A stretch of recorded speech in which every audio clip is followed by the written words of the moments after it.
Hello everyone, welcome to my channel Learnology with Chandni. आज मैं आपके लिए एक नया टॉपिक लेके आई हूँ, गणित में मूल्यांकन। तो चलिए देखते हैं इसकी रूपरेखा। प्रस्तावना।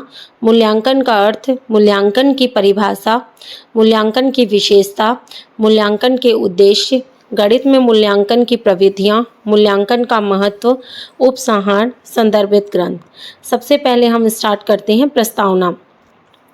गणित एक ऐसा विषय है जिसमें शैक्षिक उद्देश्यों की प्राप्ति के लिए मूल्यांकन करना अत्यंत आवश्यक है तथा मूल्यांकन का मुख्य उद्देश्य विद्यार्थी की उपलब्धि व प्रगति की जानकारी एकत्र करना और चल रही शिक्षण और सीखने की प्रक्रिया को एक नई दिशा प्रदान करना है।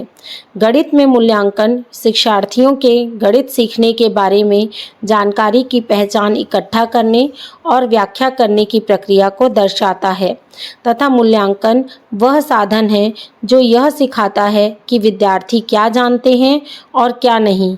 यह शिक्षकों, शिक्षार्थियों, माता पिता और नीति निर्माताओं को यह बताते हैं कि विद्यार्थियों ने क्या सीखा है। गणित में विद्यार्थियों को प्रदर्शन कैसे बेहतर बनाना चाहिए।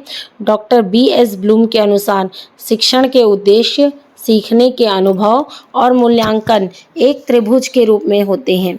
इसे देखिएगा, मैंने इसे एक डायग्राम के थ्रू समझाया है, आप ऐसे ही डायग्राम यूज़ करेंगे।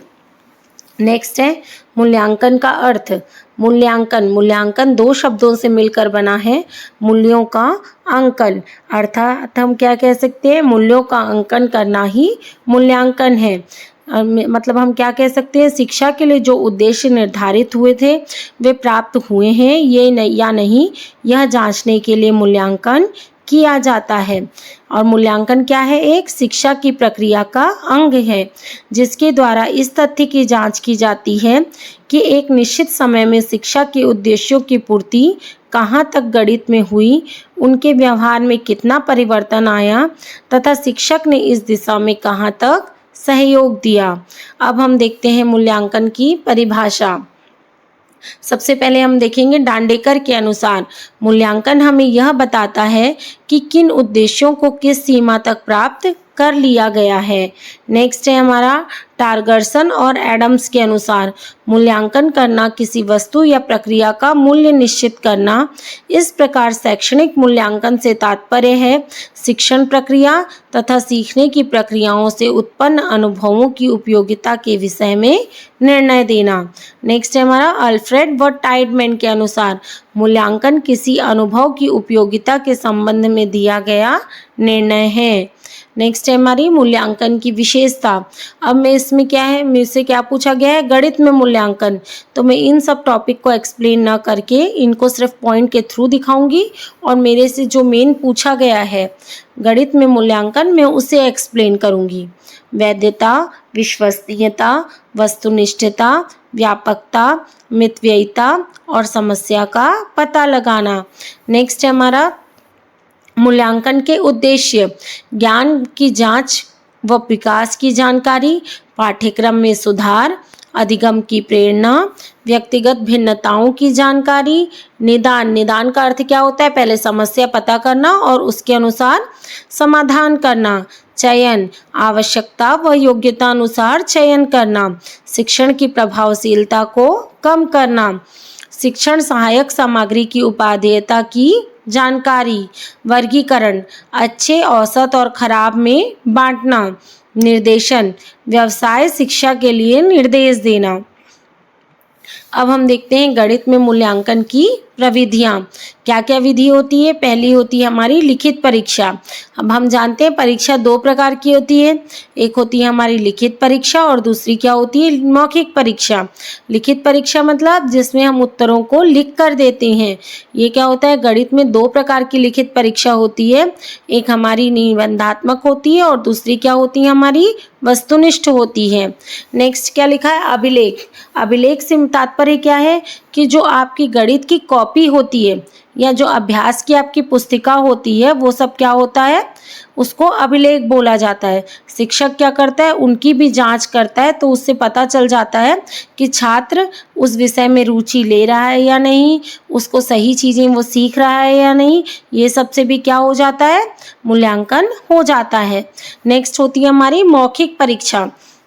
मौखिक परीक्षा में क्या होता है, जैसे मौखिक प्रश्न पूछना, ग्रुप डिस्कशन या वाद विवाद, विचार विमर्श, ये सब चीज़ें क्या होती हैं, इसमें सम्मिलित होती हैं। इसमें क्या होता है, गणित में मूल्यांकन में क्या होता है, मौखिक मूल्यांकन को स्थान दिया जाता है। ठीक है। नेक्स्ट है हमारा निरीक्षण। गणित में निरीक्षण से छात्रों की उपलब्धि की जानकारी मिल जाती है। बालकों के व्यवहार में परिवर्तन, स्थिरता, यथार्थता, आत्मविश्वास आदि गुणों का मूल्यांकन किया जाता है। नेक्स्ट है हमारा प्रयोगात्मक मूल्यांकन। गणित में क्या होता है, ज्यामिति, त्रिकोणमिति, ऐसे कई विषय होते हैं। ठीक है, या फिर क्या बोलते हैं, इनको उप विषय होते हैं, जिन्हें प्रायोगिक कार्य के द्वारा स्पष्ट किया जाता है। जैसे क्षेत्रफल, ऊंचाई, दूरी, ऐसे कार्यों में प्रायोगिक कार्य आवश्यक है। नेक्स्ट है हमारी प्रश्नावली। प्रश्नावली क्या बोलते हैं, जिसको अपन क्वेश्चन आयर बोलते हैं। जब शिक्षक के पास समय क्या होता है, कम होता है, तो वो क्या करता है, प्रश्नावली का प्रयोग करता है। वो क्या करता है, बच्चों को प्रश्नों की एक सूची दे देता है और बच्चों को एक निश्चित समय दिया जाता है, जिससे क्या होता है, उस निश्चित समय में बच्चों को प्रश्नों की सूची को भरकर देना होता है। इससे क्या होता है, छात्रों की रुचि, अनुभूति और दृष्टिकोण और व्यवहार में परिवर्तन का मूल्यांकन होता है। नेक्स्ट है हमारा साक्षात्कार। इस विधि से छात्रों में गणित की रुचि का विकास, उपयुक्त दृष्टिकोण, आत्मविश्वास, बौद्धिक स्तर, गणित के ज्ञान का प्रयोग का मूल्यांकन किया जाता है। अब हम देखते हैं मूल्यांकन का महत्व। हम पहले देखेंगे छात्रों के दृष्टिकोण से, शिक्षक के दृष्टिकोण से, अभिभावकों के दृष्टिकोण से और सामाजिक दृष्टिकोण से। छात्रों के दृष्टिकोण से मूल्यांकन का क्या महत्व है। छात्रों को क्या होता है, सबसे पहले उनके गुण और दोषों का ज्ञान हो जाता है, फिर उनको उनकी प्रगति के बारे में पता चलता है। छात्रों में क्या होती है, प्रतिस्पर्धा की भावना का विकास होता है। मूल्यांकन से उनको विषय चयन में सहायता मिलती है, उनको उनकी सीखने की गति का ज्ञान होता है और उनके व्यवहार में परिवर्तन किया जाता है।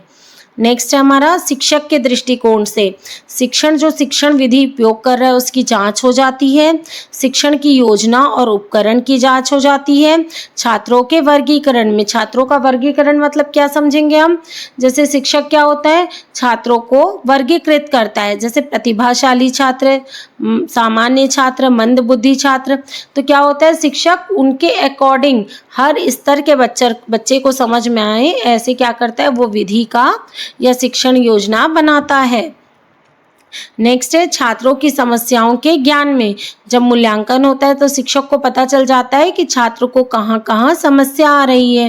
फिर है हमारा निर्देशन देने में, मतलब क्या होता है, जब शिक्षक को समस्या पता चलेगी तभी तो वो उसका क्या होगा, उसके अनुसार उसको परामर्श देगा या उसको सलाह देगा। नेक्स्ट है छात्रों की प्रगति की जानकारी में। नेक्स्ट है हमारा अभिभावकों के दृष्टिकोण से। अभिभावकों से क्या होता है, उनको बालकों की प्रगति के विषय में जानकारी होती है, बालक की रुचि व योग्यता का ज्ञान होता है।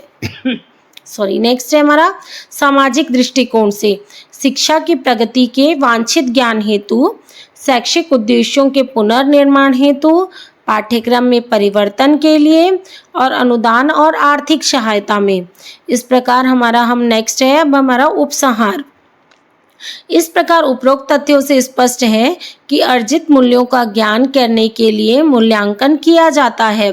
मूल्यांकन आधुनिक शिक्षा प्रक्रिया का एक अंग है जो शिक्षा के उद्देश्य, सीखने के अनुभव और मूल्यांकन के साधनों के बीच निरंतर चलती रहती है और ये कारण एक दूसरे को प्रभावित भी करते हैं। एवं मूल्यांकन से यह ज्ञात होता है कि विद्यार्थियों ने तथ्यों का ज्ञान और सिद्धांतों की समझ का विकास कर लिया है। साथ ही विद्यार्थियों के अधिगम का ठोस व विश्वसनीय प्रमाण मिलता है। साथ ही उच्च स्तर की प्राप्ति का मार्ग प्रशस्त होता है। नेक्स्ट हमारा है रेफरेंस बुक। मैंने कौन कौन सी बुक्स रेफरेंस में ली है, SP कुलश्रेष्ठ की, AB भटनागर और RK शर्मा। ठीक है, आज के लिए बस इतना ही। मिलते हैं नेक्स्ट वीडियो में। लेकिन ध्यान रखिएगा, आप जब भी इस टॉपिक को देखें, जैसे मैंने गणित में मूल्यांकन बताया है, यदि आपको और भी कोई सब्जेक्ट के आप स्टूडेंट हैं और उस विषय में मूल्यांकन पूछता है, तो आप क्या करेंगे, मैटर अंदर का सेम रहता है, बस अपन क्या करेंगे, उसके पॉइंट्स को अपने सब्जेक्ट के अकॉर्डिंग थोड़ा सा चेंज करेंगे। ठीक है, अगर आपको मेरी वीडियो अच्छी लगी हो तो मेरे चैनल को सब्सक्राइब कीजिएगा और वीडियो को लाइक कीजिएगा। यदि आपको कुछ भी टॉपिक का और वीडियो चाहिए होगा तो आप कमेंट कीजिएगा, मैं ज़रूर कोशिश करूँगी